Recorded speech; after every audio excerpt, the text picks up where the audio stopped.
Imagine a world where horses still thundered across battlefields, where bayonets glistened under the sun, and soldiers marched in lines as they had for centuries. Then imagine that world colliding with poison gas, armored vehicles, and machine guns spitting death at unimaginable speed. World War I was not just a war, it was a technological earthquake that shattered the old ways of fighting and gave birth to a brutal new era. The machine gun alone rewrote the rules of combat. No longer could men charge across open ground with the confidence of past centuries. Entire battalions were mowed down in seconds, their bravery drowned beneath relentless bursts of fire. Trenches became the only refuge, but even there, safety was an illusion. Mortars and artillery shells rained down, their explosions shaking the earth, creating landscapes of mud, craters, and twisted bodies that looked more like nightmares than battlefields. Then came the silent killer, poison gas. Chlorine and mustard gas seeped into the trenches, burning lungs, blinding eyes, and leaving men writhing in agony. Soldiers scrambled for gas masks, a technology rushed into development only after the first deadly waves suffocated thousands. Gas did not distinguish between the brave and the fearful, the strong and the weak, it turned the very air into a weapon. Above the trenches, a new frontier opened, the sky.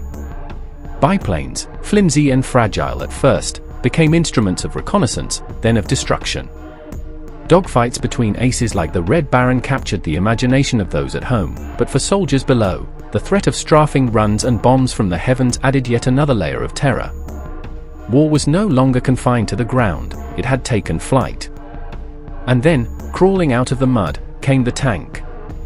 At first, they were unreliable beasts, breaking down almost as often as they advanced, but their arrival was revolutionary. For the first time, something could break through the stalemate of trench warfare. These armored monsters, belching smoke and grinding forward through barbed wire, symbolized the dawn of mechanized warfare. Soldiers who once feared machine guns now found a shield in steel, a weapon that could carry them across no man's land. But innovation did not stop there. Communications transformed under the weight of necessity. Field telephones, signal flares, and even carrier pigeons became lifelines. Wireless radio began to whisper across battlefields, paving the way for modern command and control warfare. Medicine, too, advanced in the crucible of necessity. Blood transfusions, antiseptics, and new surgical methods saved thousands who once would have been lost. Each of these technologies carried a double edge, they promised survival for some while multiplying destruction for others. The old image of a soldier with rifle and bayonet gave way to a new reality, one of helmets, gas masks, tanks, and planes. The war had dragged humanity into a future it was not ready for, a future where machines would dominate the battlefield.